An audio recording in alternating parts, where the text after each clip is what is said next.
Few things in the world suck more than trying to get inside your vehicle on a cold winter morning. And when you hit unlock, nothing happens. So you get the bright idea of actually unlocking the car with the key just to find out you have a problem. So when you insert the key in the hole, it either doesn't go in, or in my case right here, it's actually not turning. I don't want to force this as I'm actually going to damage the lock. So now I'm going to show you guys how to get inside the vehicle. There it goes. Hi everybody, welcome back to RANDOMFIX. So for 18 years I worked in the car dealership world, and especially in the winter I got a lot of frozen or stuck door locks. So I've had to deal with this many times. So I'm going to show you guys how to get back inside the vehicle. And while you guys are watching this video, if you find the video to be helpful, give the video a thumbs up and consider subscribing to the channel right down here. And if you need additional help, make sure you guys stay tuned till the end of the video. And to get back inside your vehicle, grab yourself your favorite penetrating oil. I have WD-40. You want to make sure that your lubricant has the straw attached. And we want to insert the straw right into the keyhole here. And as you guys can see, my straw is too big.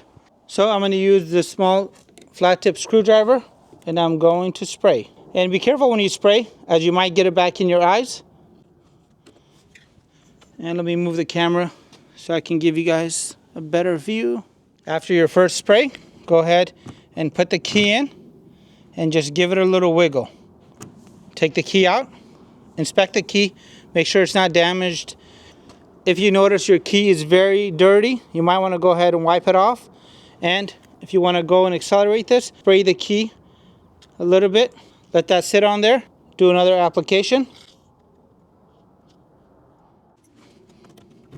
Insert, give it a nice shake, left, right, turn it upside down. Just don't force it, take your time. Do not rush this.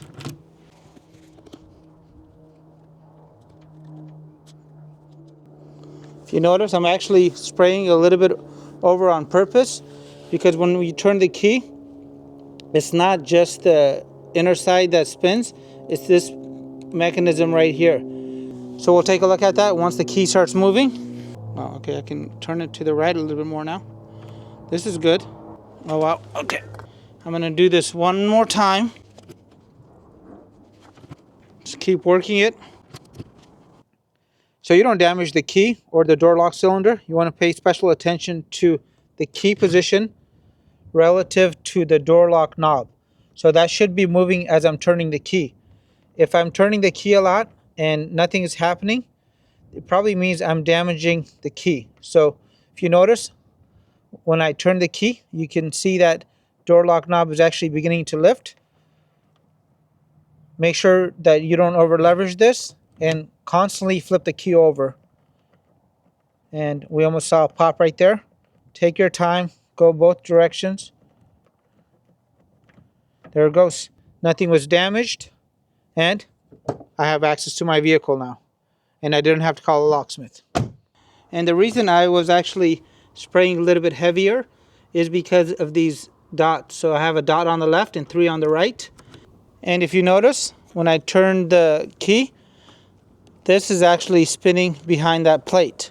So a lot of times this can actually get frozen over. So be a little bit generous with the lubricating lube. It should not damage your paint, and just have a rag or something nearby to wipe up any of the excess. So hopefully you got inside your vehicle, or you're watching this from the comfort of your house because you're super smart and you like to do your research first before you attack this little job. There's only 3 reasons why this really happens, and the very first is going to be rust. So it is very important when you go to put the key in and you notice that it's not going in and that door is not opening, you want to go and spray some lubricating oil here, walk away, come back an hour or 2, and then try it again, and again spray if needed. It's also very important to go and inspect this area here with the light to make sure that nobody's pulling a trick on you and they've inserted a small little rock. This happened to me quite a few times at the car dealership. That's how I have learned about this. And the second reason this happens is dirty tumblers. So when you go to insert the key and you go to turn it, the tumblers are not catching. So when you spray that lubricating oil in here, you're basically cleaning off the tumblers and you're allowing them to move freely. The third reason is going to be temperature. As I mentioned in the beginning of the video, this happens a lot of times in the extreme colds or the extreme heat as well. So you want to grab yourself some sort of heat gun or hair dryer and select the lowest setting and then just work your way around the whole door panel. Do not just focus on the lock, as you will damage it. Or you can get yourself a kettle of water and you want to go ahead and just pour it all over this area here, and just don't burn yourself. This can help you out. Another thing that actually happens is the fact the straw might get stuck in the door lock, and it's because you're using a smaller straw. So what you want to avoid doing is pulling on the straw extra hard, as it will break in there and it's going to be very hard to get out. So instead, grab yourself a small flat tip screwdriver, hold the door open, push the straw in a little bit more, and then twist it and pull it out. I know about this because viewers like you have commented down below from my previous video, which was about 5 years ago. So if you guys have anything to add, make sure you guys comment down below as well. Then we have the issue of keys. So sometimes people really use and abuse their keys. They sit on them and they have a lot of keys as they're driving hanging on this. So the key will likely get deformed. The tumblers are not sharp anymore, and you might end up replacing a door lock when it was actually your key. So if this happens, go and try your spare key if you have one. If you don't have a spare key, go make one. They're only $3. It's much easier than replacing the door lock. And the key takeaway from this video is going to be all about patience. So whenever you're tackling this issue, you want to go and spray, wiggle a little bit, come back, spray again, and wiggle some more, and avoid using any tools for leverage, as you're only going to go and damage the door cylinder. WD-40, PB Blaster, and other lubricants are great at breaking up rust and unfreezing the door cylinder. But once you get it working and you're able to turn the key, I recommend this instead, as this has graphite, and this will ensure that everything operates smoothly going forward. And it does come with a small straw, which makes it ultra convenient.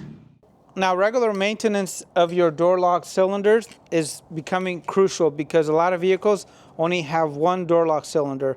So there's not one on the trunk, there's not one on the passenger side anymore. This van only has one. My other vehicle only has one. You want to grab yourself some of this. I'll leave a link to this in the video description box down below. Since many new vehicles only come with one door lock cylinder, it's always nice to have a backup. So when the door lock cylinder is not working and the battery is flat at the same time, you can still get into your vehicle. And the easiest option is to have a single wire running from the positive of the battery. The wire from the positive can simply just run somewhere behind the grill, and whenever you need it, you could tap into it and slowly inject 12 volts back into the door locks so you could open the car. And it's really important to use a fuse connection. Vehicles such as Tesla don't have any door locks at all. Instead, they rely on this backup option that I'm showing you guys here. And once the positive wire has been run, you can tap into the negative on any unpainted bolt connected to the body, including this antenna mount. And if you've tried everything in the video and you still can't get access to inside your vehicle, don't give up yet, as they make some pretty inexpensive tools, and a lot of locksmiths use these. They're anywhere from $1 to $10 depending on where you buy them. So I'll leave you guys a link for this in the video description box down below. And basically, you pump and then you get something inside to open up. It's pretty easy. And if you're in a bind and you've called a locksmith and they want some serious money to go and get you into your vehicle, what I would do is call a glass shop instead and ask them how much it is to replace the front glass with installation, as oftentimes this is cheaper than calling a locksmith. And so for the satisfaction of not getting ripped off and the enjoyment of breaking something, I would break the glass if it makes more sense. If you guys have enjoyed the video, make sure you guys give the video a thumbs up. If you guys are new to this channel, consider subscribing, and as always, make it a great day.